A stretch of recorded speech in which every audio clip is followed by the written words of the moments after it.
દાહોદ જિલ્લાના ધાનપુરામાં લોકશાહીને શર્મસાર કરતી એક ઘટના સામે આવી છે। સ્થાનિક સ્વરાજની ચૂંટણીમાં જીતેલા આમ આદમી પાર્ટીના 12 સદસ્યો ઉપર સામાન્ય સભામાં જતા હતા તે જ સમયે કાતિલાના હુમલો કરવામાં આવ્યો।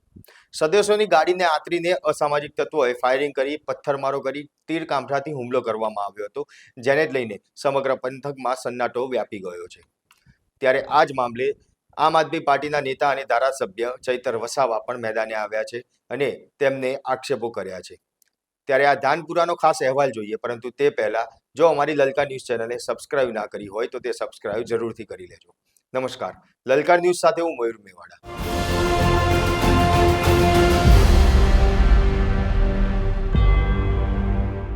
ઘટનાની જો વિગતવાર ચર્ચા કરીએ તો ધાનપુરા તાલુકા પંચાયતમાં પ્રજાએ આમ આદમી પાર્ટીના 12 ઉમેદવારોને જંગી બહુમતી સાથે જીત અપાવી હતી।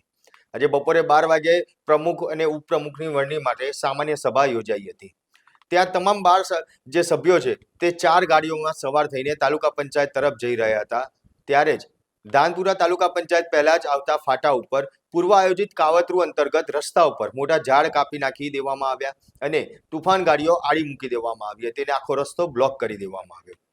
ગાડીઓ રોકતાની સાથે જ હથિયારધારી ટોળાએ ગાડીઓ ઉપર પથ્થરમારો કરી, તીર કામઠાઓ માર્યા હતા અને સાથે ફાયરિંગ છે તે ફાયરિંગ પણ શરૂ કરી દીધું હતું। ત્યારે આ ભયાનક હુમલા અંગે ધારાસભ્ય ચૈતર વસાવાએ મીડિયા સમક્ષ ચોંકાવનારો ખુલાસો કર્યો। રાજ્યની ચૂંટણીમાં દાહોદ જિલ્લાના ધાનપુર તાલુકા પંચાયતમાં ત્યાંની જનતાએ આમ આદમી પાર્ટીના 12 જેટલા તાલુકા સભ્યને જંગી બહુમતીથી વિજયી બનાવ્યા હતા। આજે હાલમાં જ 12 વાગ્યાની સામાન્ય સભા હતી, ત્યારે અમારા 12 તાલુકા સદસ્યશ્રીઓ સામાન્ય સભામાં ભાગ લેવા માટે અને પ્રમુખ ઉપપ્રમુખની વરણીમાં સહભાગી થવા માટે જતા હતા।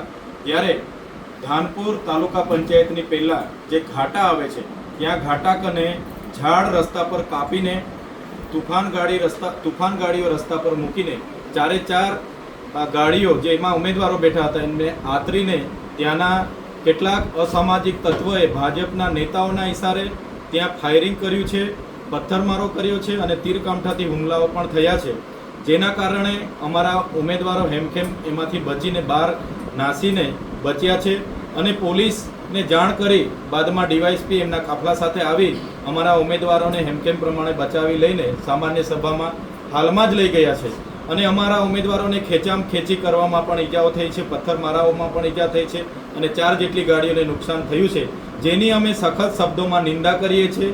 જે ભારતીય જનતા પાર્ટી 30 વર્ષથી શાસનમાં હતી, એમનો જે ભ્રષ્ટાચાર ઉજાગર ના થાય અને આવનારા દિવસોમાં પણ એમને કૌભાંડો કરવાનું મોકળું મેદાન મળે એના માટે સત્તા પર આમ આદમી પાર્ટી ના બેસે એના તમામ નિમ્ન કક્ષાના પ્રયાસો ભારતીય જનતા પાર્ટી કરે છે। એનો જવાબ લોકતાંત્રિક રીતે આવનારા દિવસોમાં દેશ અને ગુજરાતની જનતા આપશે। ચૈતર વસાવાએ સીધો આક્ષેપ કર્યો છે કે ભાજપ પોતાના 30 વર્ષના ભ્રષ્ટાચારને છુપાવવા અને આમ આદમી પાર્ટીને સત્તાથી દૂર રાખવા માટે ગુંડાગર્દી ઉપર ઉતરી આવ્યું છે। હાલમાં તો ડીવાયએસપી સહિતનો પોલીસ કાફલો ધાનપુરા તૈનાત કરી દેવામાં આવ્યો છે અને આ મામલો ઠાર પાડવાનો પ્રયાસ છે તે કરવામાં આવી રહ્યો છે। પરંતુ જે પ્રમાણે હુમલો કરવામાં આવ્યો છે અને તે પણ જે 12 સદસ્યો જીત્યા તેમની ઉપર આ હુમલો કરવામાં આવ્યો, તે ખૂબ જ કહી શકાય કે આ લોકશાહીને શર્મસાર કરતી ઘટના છે અને ચૈતર વસાવા દ્વારા તો સીધો આક્ષેપ સત્તાધારી પક્ષ ઉપર કરવામાં આવ્યો છે। પરંતુ અહીંયા સવાલ હવે એ ઊભા થાય છે કે ગુજરાતમાં હવે ચૂંટણી જીત્યા પછી પણ જનપ્રતિનિધિઓ સુરક્ષિત નથી। શું સત્તા મેળવવા માટે ગોળીઓ અને તીર કામઠાઓનો સહારો લેવામાં આવે છે? જોવાનું રહેશે કે હવે પોલીસ આ હુમલાખોરો સામે કેવા પગલાં ભરશે અને ખરેખર આ જે હુમલાખોરો છે તે પોલીસ સકંજામાં ક્યારે આવશે? તમારું શું માનવું છે તે કોમેન્ટ બોક્સમાં જરૂરથી જણાવજો। આપના પોતાના પ્લેટફોર્મ લલકારને લાઈક કરો, ફોલો કરો, સબસ્ક્રાઇબ કરો અને શેર કરો।